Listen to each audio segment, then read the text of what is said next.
All right, welcome back to the 24th floor. Something that's grown in popularity. We're talking about sports betting.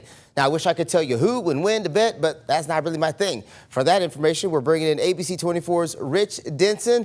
Now, Rich has been behind the scenes making this thing work, but now he's ready to get y'all caught up on the what, when, how, who of all that sports betting. Rich, thanks for joining us for this new segment.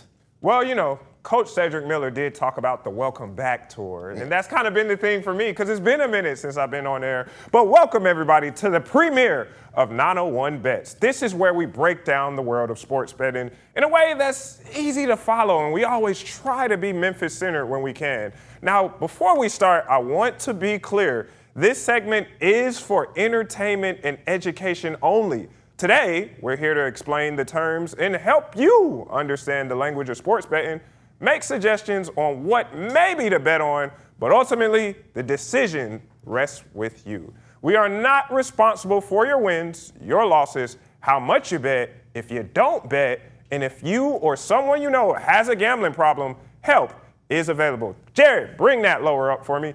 800-889-9789. That's the number. That is the Tennessee Red Line. It's a 24-hour hotline that can make referrals for people and families seeking problem gambling and gambling addiction services. So, anyways, let's start with the basics.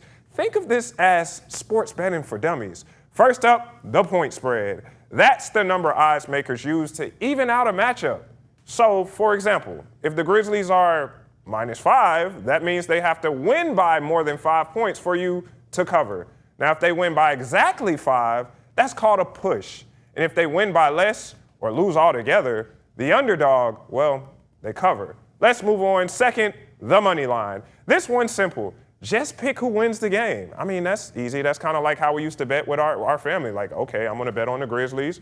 Oh, I'm going to bet on the Timberwolves. But the odds decide the payout here in the world of sports betting. So if you see the Memphis Tigers at like plus 200, I'll kind of make it easy for you. If you bet $100, you win $200. Now, if they're minus 200, you need to bet $200 just to win $100. So I hope you're following me there. The plus sign that you oftentimes see on these things, that means the underdog.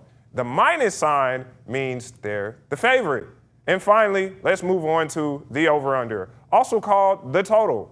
Odds makers set a number for combined points on this. Let's say, for example, the Memphis Grizzlies game, the over-under is 215. Now, if both teams score more than that, it's the over. Less than that, the under. Now, in this situation, it doesn't matter who wins. It's all about that final score. That's what you're looking at when you're looking at the totals. So, all right, let's hit a few more quick terms you'll hear all the time.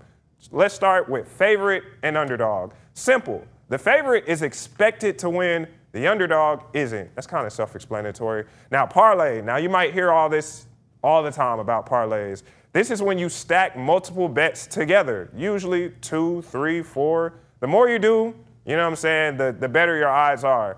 And when you win them all, you got to hit big. But even if one loses, you lose the whole ticket. So, for example, if I bet on 4 things, I need all 4 things to hit. Anything on that ticket misses, I lose the parlay. I know it's tempting, but it is very risky. And then push, we mentioned it earlier, and that's when the spread lands exactly on the number. Nobody wins, nobody loses. And something you'll hear often on broadcasts, especially on media shows, you'll hear ATS, which stands for against the spread. That's a team's record not just in wins and losses, but in covering the spreads. Sometimes a team is way better at covering than they actually are at winning. You oftentimes see that with losing franchises. Well, a couple of quick tips for anybody new to this. Start small. Betting isn't about going big or chasing losses.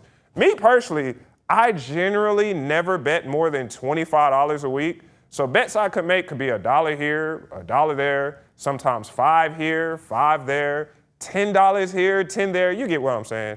But don't just bet with your heart. And Memphis fans, I know it's easy to ride with your team, but betting smart means looking at the numbers, not just your favorites. I even try to stray away from betting on my teams because honestly, if they let me down, I'll probably like them less. And most importantly, remember, it's entertainment, not income. Betting should make the game more fun, not stressful. I have to tell that to myself all the time.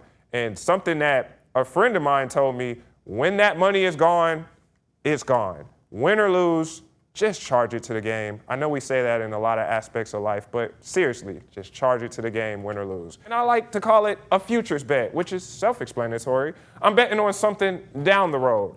I like the Atlanta Dream to win the WNBA championship. Right now, they have plus 1,000 odds, so that means $10 wins $100. But here's why I really, really like the Dream. They've come on strong as of late, winning 8 of their last 10 games, and currently sit in second place in the standings for the whole WNBA. Those wins have come over some of the best in the league, like the Phoenix Mercury twice, the Minnesota Lynx in Minnesota. And that's the same team that made the WNBA Finals last season. The Dream have 2 really good guards in Ryan Howard and Alicia Gray. Both were All-Stars this season, and they lead the team in scoring. And in the front court, the additions of Brianna Jones and Brittany Griner has been huge. As a team, the Dream are holding teams to just under 78 points per game. That's 3rd best in the league. They remind me a lot of the Indiana Pacers in the way they play. And, well, you see how that turned out for the Pacers. They went to the NBA Finals. They didn't win it, but I hope the Dream are able to do something the Pacers weren't able to do, and that's hoist that trophy. So, yeah, I like the Dream right now. Hoisting that trophy at the end of the season. I know the safe bet is Minnesota, especially with the redemption angle that they're trying to play with. But I'm rocking with the Dream. Well, Ruben, like I said, that is our 901 bets, a new part of the 24th floor. Today we covered spreads, money lines, totals, a few of the most common betting terms. I gave you some picks. But on Thursday, we'll dive a little deeper, look at how to read odds and the difference between what the public is betting versus what the sharps are doing. Ruben, I've done a lot of talking. You know, I have to take a little bit of a breather. One more time, we're going to pop up that number because, you know, we got to bet responsibly. But I will say, you said don't bet with your heart, but you're all about the ATL, aren't you? Man, why you got to out me like that, man? You know what I'm saying? How you going to say don't bet with your heart and then bet the futures for Atlanta to win? I got to, and hopefully I'm not hitting this gambling hotline. Once again, 800-889-9789.